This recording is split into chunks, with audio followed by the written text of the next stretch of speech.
ಕೃಷ್ಣ ರುಕ್ಮಿಣಿಯ ಕಥೆಯ ನೋಡಿರಿ, ಕಲಿಯುಗ ಕೃಷ್ಣ ರುಕ್ಮಿಣಿಯ ಕಥೆಯ ಕೇಳಿರಿ. ಬದುಕಿದ್ರೆ ಕಂಜುನಾದ್ರೂ ಕುಡ್ಕೊಂಡು ಜೀವಿಸ್ಬೋದು. ಈ ಮನೆನಾಗಿದ್ರೆ ತೆವ್ವದ ಕೈನಾಗೆ ಸಾಯ್ಬೇಕಾಯ್ತದೆ. ನೀವೇ ಒಂದು ದೆವ್ವ, ನಿಮ್ಗೆ ದೆವ್ವ ಬರಡ್ಕತ್ತದ? ಕನ್ಸ್ಕೊಂಡ್ರೆ ಹೆಂಗೆ? ಇಲ್ಲ, ತಿಟ್ಟವಾಗಿ ದೆವ್ವನೇ ನೋಡ್ದೆ. ಹಾಗಾದ್ರೆ ಪ್ರೀತಿ ಮಾಡೋ ಹುಡುಗಿ ಈಗ ಮುನಿಸ್ಕೊಂಡು ಅಳ್ತಾ ಇರೋದು ಯಾಕೆ? ನಾನು ಹೇಳದ್ನಲ್ಲ, ನನಗೋಸ್ಕರ ಅಳೋರು ಯಾರೂ ಇಲ್ಲ, ಅದಕ್ಕೆ ನಾನೇ ಅಳ್ತಾ ಇವ್ನಿ. ಅಳೋದ್ರಿಂದ ನಿನ್ನ ದುಃಖ ಕಮ್ಮಿ ಆಗುತ್ತೆ ಅನ್ನೋದಾದ್ರೆ ಸರಿ, ನಾನು ನಿನ್ನ ಜೊತೆ ಸೇರ್ಕೊಂಡು ಅಳ್ತೀನಿ. ಬೇಡ ಬಿಡಿ, ನನ್ನ ದುಃಖ ನನ್ನ ಒಬ್ಳಿಗೆ ಇರಲಿ. ಆಮೇಲೆ ನಿಮ್ಮ ಮಗ ನಿಮ್ಮನ್ನು ಅಳಿಸ್ದೆ ಅಂತ ಮತ್ತೆ ನನ್ನ ಬೋದ್ರೆ ಕಷ್ಟ. ನನಗೂ ಅರ್ಥ ಆಗತ್ತಮ್ಮ, ಆದ್ರೆ ಇಲ್ಲಿ ನೋಡು, ನೀನು ಅರ್ಥ ಮಾಡ್ಕೋಬೇಕಾಗಿರೋದು ಒಂದು ವಿಷಯ ಇದೆ. ಆನಂದ ಈ ಮನೆ ಜವಾಬ್ದಾರಿ ಹೊತ್ಕೊಂಡಿರು. ಇಲ್ಲಿ ಏನೇ ನಡೆದ್ರೂ ಅವನ್ ತಾನೇ ಹೊಣೆ ಆಗಿರ್ತಾನೆ. ಅದಕ್ಕೆ ಯಾವತ್ತೂ ಯಾವ ತಪ್ಪು ನಡೆದೇ ಇರೋ ಹಾಗೆ ಎಚ್ಚರಿಕೆ ವಹಿಸಿರ್ತಾನೆ. ಈಗ ನೀನ್ ಮಾಡಿರೋ ಪೊರ್ಕೆ ಸೇವೆಯಿಂದ ಅವನ ಆಸ್ಪತ್ರೆ ಸೇರೋ ಹಾಗಾಯ್ತು. ಅದಕ್ಕೆ ಅವನ ಕೋಪನೆಲ್ಲ ನೀನನ್ನು ಬೈದು ತೀರಿಸ್ಕೊಟ್ಟಿದ್ದಾನೆ. ಪಾಪ ಅವನಿದನ್ನೆಲ್ಲ ನಿನ್ನ ಹತ್ರ ತಾನೇ ಹೇಳ್ಕೊಳ್ಬೇಕು. ನೀನೇ ತಾನೇ ಅವನ ಇಷ್ಟ ಕಷ್ಟಗಳನ್ನ ಅರ್ಥ ಮಾಡ್ಕೋಬೇಕಾಗಿರೋಳು. ಹಂಗಂತೀರಾ? ಅವನಿಗೆ ನನ್ನ ಮೇಲೆ ವಿರುತ್ತಿ ಕಡಿಮೆ ಆಗಿರಕ್ಕಿಲ್ಲ ತಾನೆ?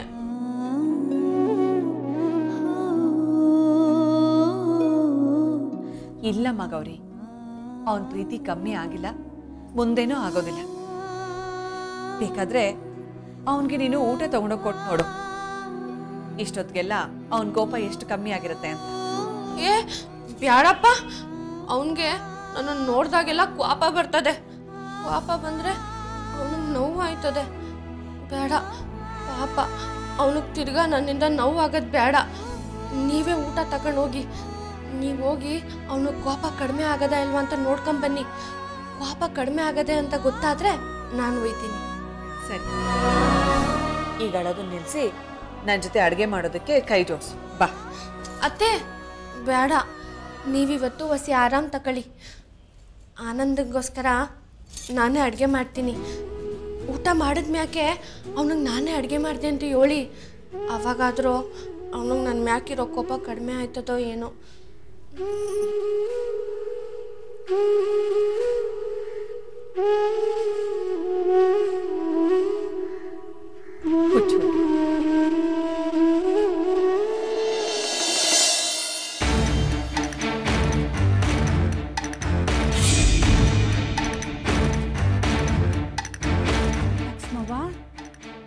ಇದೇನವ, ನನ್ನ ಬಟ್ಟೆನೆಲ್ಲ ಚೀಲ್ದಾಗ ತುಂಬ್ಕೊಂಡು ಬಂದಿದೀಯಾ?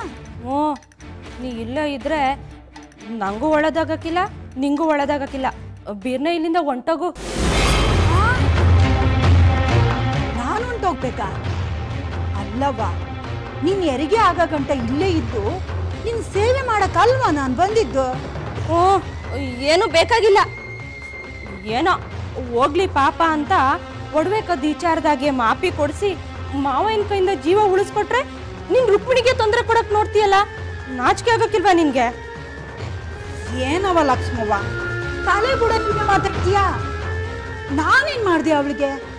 ಓ, ಆಟೋತ್ ರಾತ್ರಿಲಿ ರುಕ್ಮಿಣಿಗೇನೋ ತೊಂದರೆ ಕೊಡಕ್ ಹೋಗಿರ್ತೀಯ, ಅದಕ್ಕೆ ಆ ದೆವ್ವ ನಿಂಗೆ ಗೂಸ ಕೊಟ್ಟೈತೆ. ಅಂದ್ರೆ ನೀನದನ್ನ ನೋಡ್ದೀಯಾ? ಏನವ ಲಕ್ಷ್ಮವ್ವ, ನಿನ್ ಎತ್ತಿ ಆಡ್ಸ್ತವಳು ನಾನು.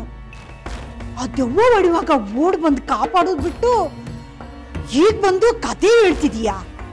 ಅದು ಹೊಡೆದಿರೋದೇ ನಾನಲ್ವಾ, ನಾನೇ ಬಂದು ಹೆಂಗ್ ಕಾಪಾಡಕ್ಕಾಯ್ತದೆ ಹೇಳು? ಅಂದ್ರೆ ನನ್ನ ಹೊಡೆದಿದ್ದು ದೆವ್ವ ಅಲ್ವಾ? ಜೀನಾ, ಅಯ್ಯೋ ಮನೆ ಹಾಳಿ. ಅವಯ್ಯ, ಇದು ನನ್ನ ಮನೆ. ನೀನು ಅಂದಂಗೆಲ್ಲ ಅನಿಸ್ಕೊಳಕ್ಕೆ, ನೀನು ಹೊಡೆದಾಗ್ಲೆಲ್ಲ ಉಳಿಸ್ಕೊಳಕ್ಕೆ ನಾನೀಗ ನಿನ್ನ ಮಲಮಗಳಲ್ಲ. ಈ ಹೊಡೆಯೋದು ಬಡಿಯೋದೆಲ್ಲ ಈಗ ನಡೆಯೋಕ್ಕಿಲ್ಲ. ಇಷ್ಟು ದಿವಸ ನೀನು ಇಲ್ಲೇ ಇದ್ದು ಮಾಡಿದ ಅವಾಂತರಗಳೇ ಸಾಕು. ನೀನು ಇಲ್ಲೇ ಇದ್ರೆ ನಮ್ಮ ರುಕ್ಮಿಣಿಗೆ ತೊಂದರೆ ಆಯ್ತದೆ. ಅದು ಅಲ್ಲದೆ ನಮ್ಮ ಅತ್ತೆವನು ಇವರು ನಿನ್ನನ್ನು ಕೈಗೆ ಹಾಕೊಂಡು ಮಾಡಬಾರ್ದನ್ ಮಾಡೋ ಪಿಲಾನ್ ಮಾಡ್ತಾವ್ರೆ ಅಂತ ನಂಗೆ ಗೊತ್ತಾಗದೆ. ಪಾಪ ನಮ್ಮ ರುಕ್ಮಿಣಿ ನಿಂಗೆ ಒಳ್ಳೇದು ಮಾಡೋಕೋದ್ರೆ ನೀನು ಅವಳಿಗೆ ದ್ರೋಹ ಮಾಡ್ತೀಯಲ್ಲ. ನಡಿ ನೀನು.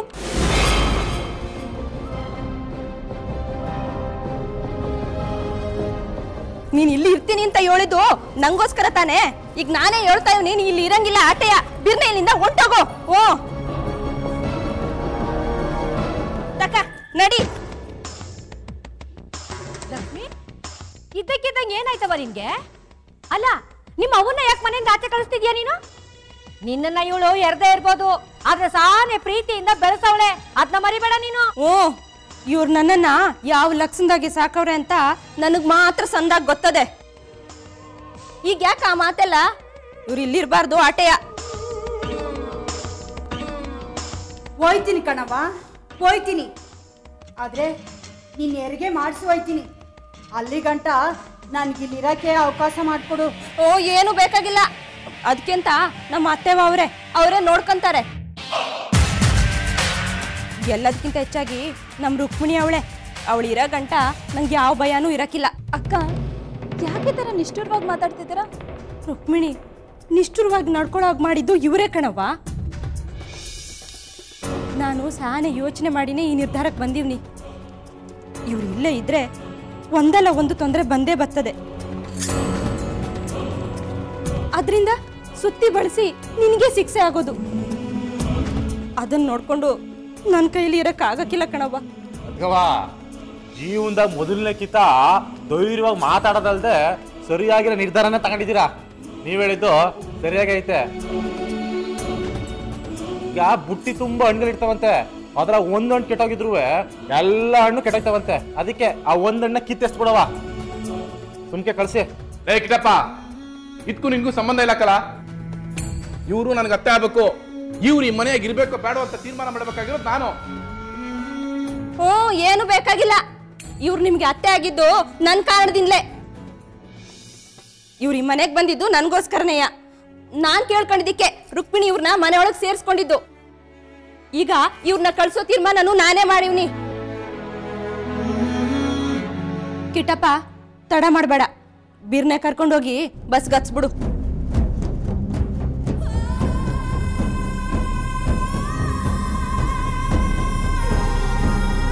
ತುತ್ತಿಟ್ಟು ಬೆಳೆಸ್ತವಳನ್ನ ನಾಯಿ ನೋಡ್ಸ್ದಂಗೆ ಓಡಿಸ್ತಿದೀಯಾ? ಈ ರುಕ್ಮಿಣಿಂದ ತಾನೇ ನೀ ಈಟೆಲ್ಲ ಆಡ್ತಿರೋದು. ಎಷ್ಟ್ ದಿನ ಅಂಟ್ಕೊಂಡಿರ್ತೀರೋ ನಾನು ನೋಡ್ಕೋತೀನಿ. ನೀನ್ ಸಂದಾಗಿರಕ್ಕಿಲ್ಲ, ಹಾಳಾಗೋಯ್ತೀಯ. ಇನ್ನು ಒಂದೇ ಒಂದ್ ಮಾತು ಹೆಚ್ಚಿಗೆ ಆಡಿದ್ರು ಸೀದಾ ಮ್ಯಾಕ್ ಕಳ್ಸ್ಬಿಡ್ತೀನಿ. ಸುಮ್ಕೆ ನನ್ ಜೊತೆ ಬಂದ್ರೆ ಬಸ್ ಹತ್ತಿಸ್ತೀನಿ. ಕಯ್ಯ ಪಿಯ್ಯ ಅಂದ್ರೆ ಬಸ್ನ ನಿನ್ ಮ್ಯಾಕ್ ಹತ್ತಿಸ್ಬಿಡ್ತೀನಿ. ಸುಮ್ಕೆ ನಡೆ.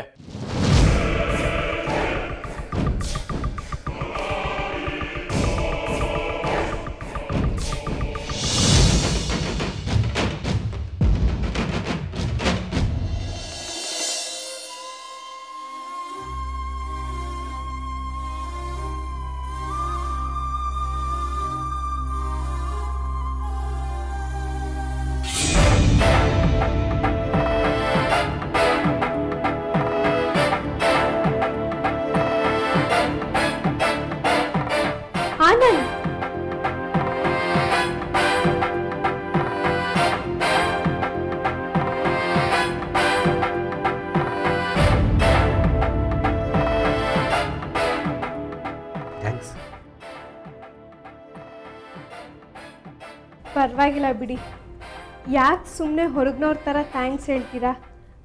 ಎಷ್ಟೇ ಆದರೂ ನಾನು ನಿಮ್ಮೋಳ್ ತಾನೆ.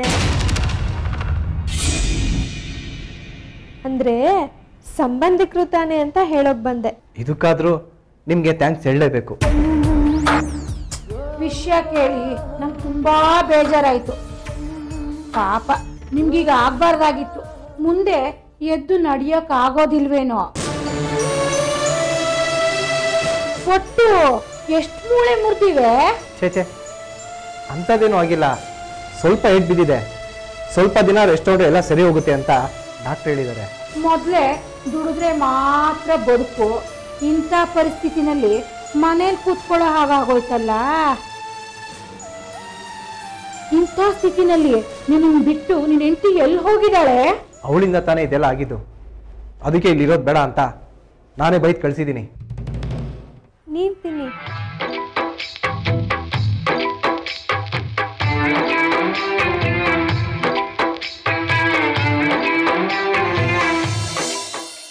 ಅಯ್ಯೋ ಭಗವಂತ, ಇದೇನು ಒಳ್ಳೇದಕ್ಕೋ ಕೆಟ್ಟದಕ್ಕೋ ಅರ್ಥ ಆಗ್ತಿಲ್ವಲ್ಲಪ್ಪ. ಒಂದ್ ರೀತಿನಲ್ಲಿ ಇವ್ರು ನಮ್ಮ ಕುಟುಂಬಕ್ಕೆ ಹತ್ರ ಆಗ್ತಿರೋದು ಸಂತೋಷದ ವಿಷಯನೇ ಆದ್ರೂ ಮತ್ತೊಂದ್ ಕಡೆಯಿಂದ ಭಯ ಕೂಡ ಆಗ್ತಾ ಇದೆ. ಕೃಷ್ಣ ರುಕ್ಮಿಣಿಯ ಕಥೆಯ ನೋಡಿರಿ, ಕಲಿಯುಗ ಕೃಷ್ಣ ರುಕ್ಮಿಣಿಯ ಕಥೆಯ ಕೇಳಿರಿ.